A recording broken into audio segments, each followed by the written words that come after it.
Hey guys, this is Russ Horn. We're taking a look at a couple of currency pairs that we looked at last week.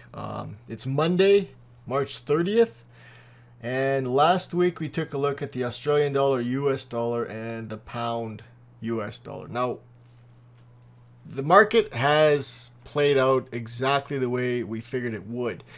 The Australian dollar, US dollar dropped like we figured it would, and now it's a point of reassessment now. What's going to happen now?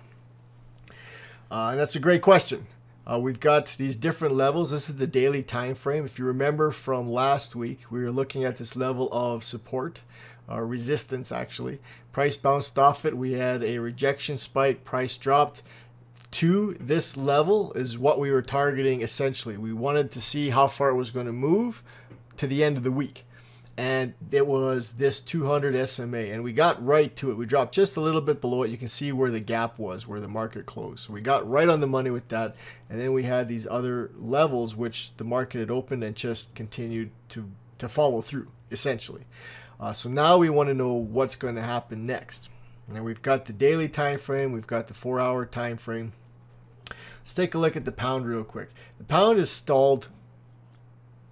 Again, this is like we thought we would because of this no zone. Remember, we were talking about how the price gets into this formation, and I'd like to see that the last third is essentially open.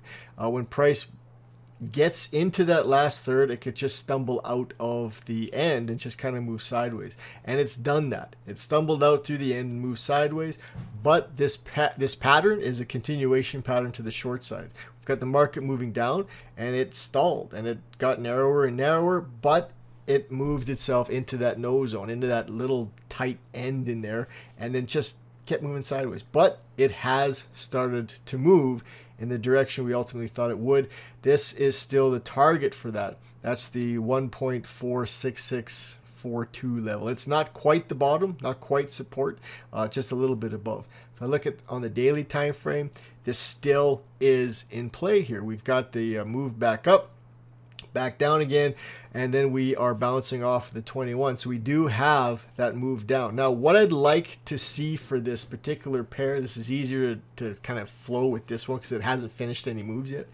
What I'd like to see is that the market continues to move down. Right, what we've got is a low followed by a lower low, and it's happening clear across the board. MACD histogram, MACD line, stochastic, low followed by a lower low. So price is doing what the indicators are doing, or vice versa. You know, the indicators are doing what the price is doing. And I don't want that. If I'm going to see that the price reverses or climbs, I want to see that divergence in these indicators. And I don't have that right now.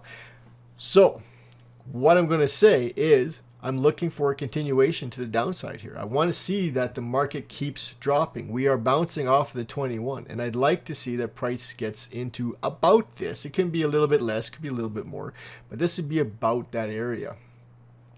I would like to see price get into here.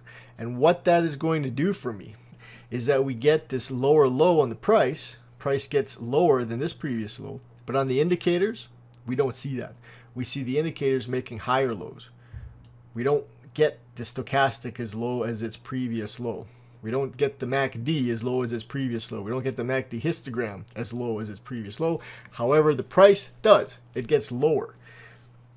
At this point, I'm really excited about looking for a long opportunity. I want to see the market go up. So over the course of this week, I would like to see that the pound, US dollar, keeps dropping. I'd like to see that it drops a little bit further so that we get that setup to the long side. Now, how would we approach that long side?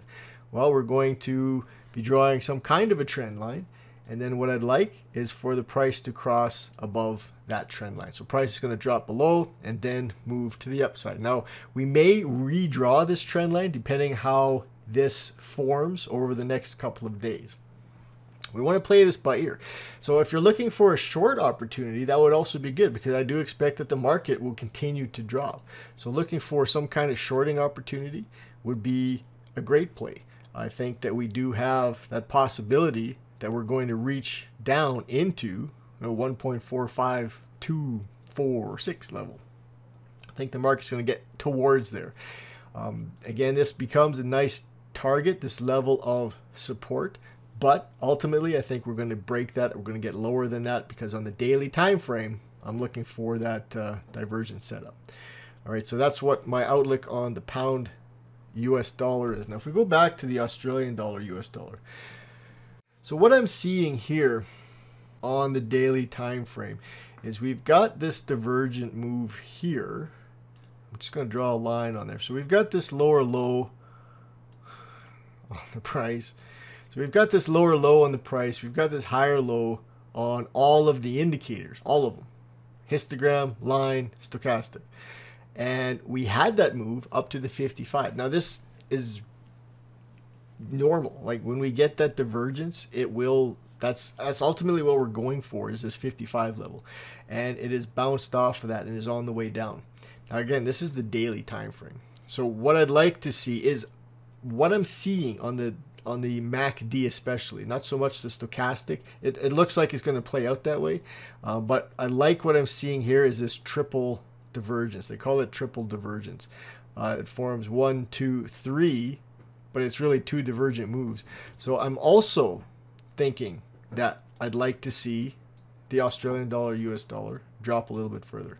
I'd like to see it drop further than its previous swing low and then make the move up. Now this might chop a little bit. I don't think it's going to go just straight down. What I'm thinking is we might get a move up before we get that big push down. And I'd ideally like to see that because that's going to give me a high and then a second high in which I can use to draw my trend line.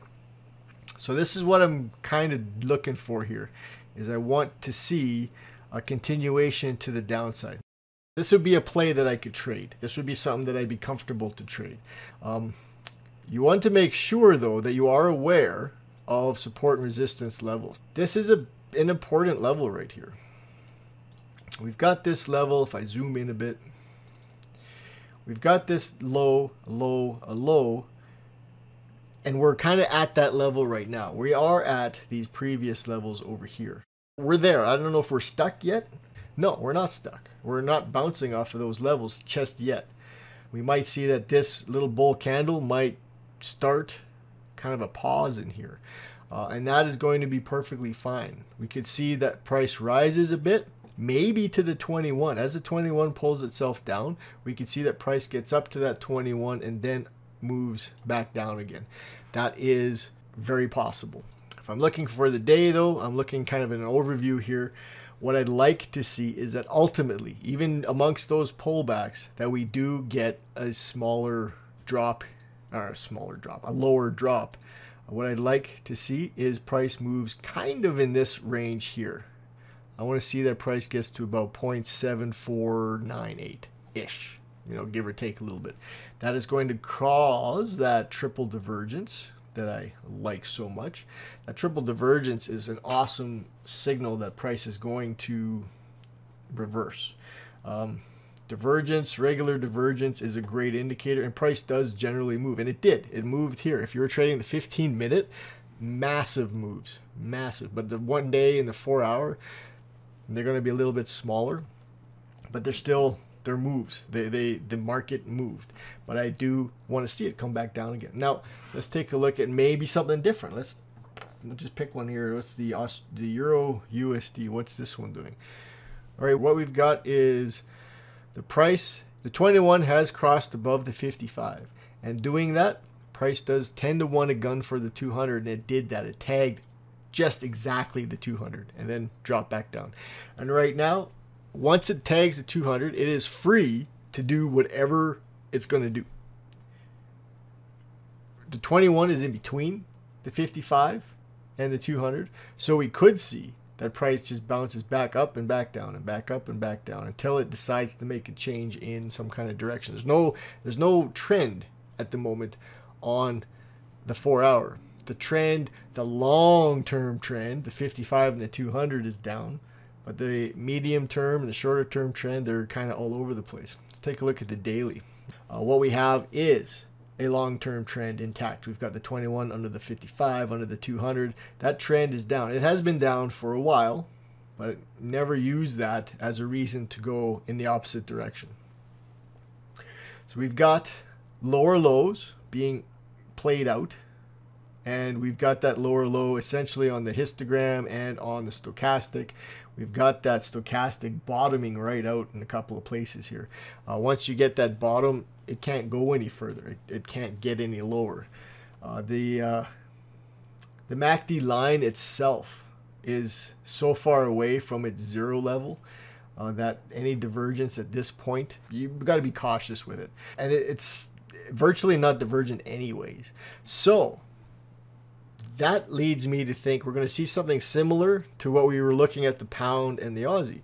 We want to see that price drops down and then creates a double bottom, maybe a little bit higher than the double bottom. It could happen, or lower than the double bottom. But I want to see it get kind of around that level. I want to see price get to around this level here, this 1.05 level. Once we get that, then I'll be looking for that disagreement between the price and the indicators. If price can get down to here and the indicators cannot, they cannot equate, they cannot equal that previous bottom, then we've got that divergence that I'm looking for a long trade. So right now I'm bearish, kind of clear across the board. I want to see price drop. Again, I got to say this a million times, that this isn't written in stone, but this is probably, it has the biggest likelihood of being the case. Most of the time when we say this, we're right on the money. Sometimes we're not. Right? That's the essence of trading. I mean, that's how the market works. What is likely to happen is the market is going to drop, going to create a double bottom or a little bit lower. That's what I'd like to see the most, is that we get a little bit lower than this previous low. And then from there, I'd be looking for an opportunity to trade long if the signals are there for that. And then if we trade long, it won't be a huge long trade. It'll be up into the 21 or the 55, depending where that signal to go long will be. But right now, the ultimate trend is just down. So for the course of this week, I'm looking for the euro, I'm looking for the pound, I'm looking for the Aussie, all to drop. I want them all to fall, to get lower than they have been. This is essentially the very basic market analysis. You've got trend, you want to discover a trend, and then you've got counter trend tools. So these counter trend tools, the ones that I use, are the divergence counter trend tools, just regular divergence. You know, we're not looking at hidden divergence. Hidden divergence is trend following in nature. So if you've got hidden divergence plus moving averages, then you've got two of the same thing essentially. We've got that hidden divergence here if that's something you want to look at. I know traders will be interested in it. So we've got a high followed by a lower high. And then the indicators, wherever you pick it from, you've got a high followed by a higher high. Not so much on the MACD line, but it is present on the MACD histogram. So you have a high followed by a lower high on the price and a high followed by a higher high on the indicators. This is slingshot or slingshot or hidden divergence. What this suggests is that the market is loading up. It's loading up its momentum to continue that move to the downside. Now, even if we didn't have that, all of the moving averages are telling me that we are still down. We've got, everything is down, and there's no reason to trade up just yet. All right, so if I look at this on the 4 hour, I am thinking that once we get this 21 to drop below the 55, we will get a resumption of that trend. And I'm going to show you an example of that all in here. We have that 21 gets above the 55 and comes down and finally dropped. Here it attempted that, dropped and went sideways, rose just a little bit, not very far, and then finally plummeted. And we ideally are going to see that again. Price may come down, move back up towards the 55, bounce off of that, and then come back down. It's not going to be a straight shot. It's not just going to do what this line does. It's going to kind of bounce around a little bit. And looking at it at a 1 hour or a 15-minute time frame, we might be looking at something that is tradable to the upside too. But overall, the 4 hour and the daily, I'd like to see that the market drops down. All right, guys, my name is Russ Horn, and I will see you in a different video down the road. Bye-bye.